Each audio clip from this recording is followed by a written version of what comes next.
আসন্ন জাতীয় সংসদ নির্বাচন ঘিরে নতুন কৌশলে এগোচ্ছে বাংলাদেশ জামায়াত ইসলাম। ডাকসু ও জাকসু নির্বাচনে ছাত্র সংগঠন ছাত্র শিবিরের প্রত্যাশিত সাফল্য ত্রয়োদশ নির্বাচনেও কাজে লাগাতে চায় দলটির নেতাকর্মীরা জুলাই সনদের ভিত্তি ও পিআর পদ্ধতিতে নির্বাচন সহ 5 দফা দাবিতে রাজপথে আন্দোলন করছে। এর মাধ্যমে জনমত তৈরি এবং ভোটের মাঠে নিজের শক্ত অবস্থান নিশ্চিত করে তারা চেষ্টা চালাচ্ছে জোট বেঁধে ভোট করার। এজন্য কয়েকটি ইসলামিক দল সহ বিভিন্ন রাজনৈতিক দলের সঙ্গে সমঝোতারও চেষ্টাও চলছে।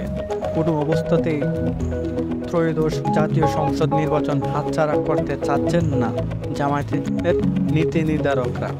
এজন্য রাজপথে আন্দোলনের পাশাপাশি সমানতালে নির্বাচনী প্রচারে চালিয়ে নিতে কেন্দ্র থেকে তৃণমূলের নেতাকর্মীদের নির্দেশনা দেওয়া হয়েছে।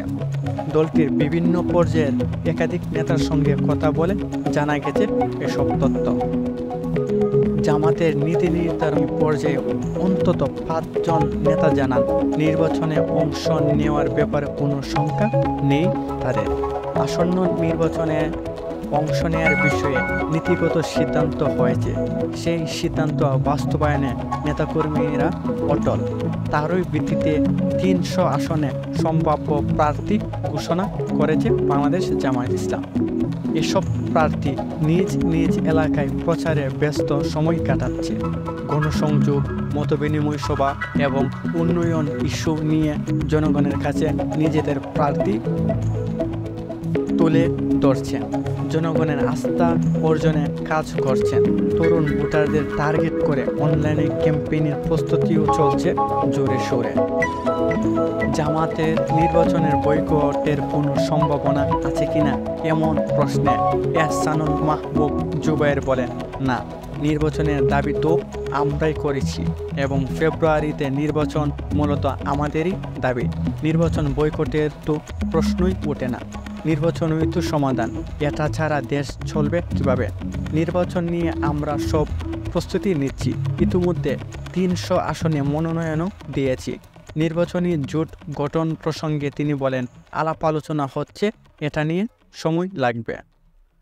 সূত্র বলছে, জোট গঠনের তোড়জোড় চালাচ্ছে জামায়াত সহ কয়েকটি ইসলামিক দলের শীর্ষ নেতারা। এক বাক্সে ভোট টানতে নির্বাচনী সমঝোতার চেষ্টা অব্যাহত আছে। তবে আদৌ জোট গঠন হবে কিনা সেই সিদ্ধান্তে পৌঁছাতে পারেনি। এজন্য আরও কিছু সময় নিতে চায় দলগুলো। নির্বাচনী তফসিল ঘোষণার আগে কোনো সমঝোতা পৌঁছার লক্ষণ নেই।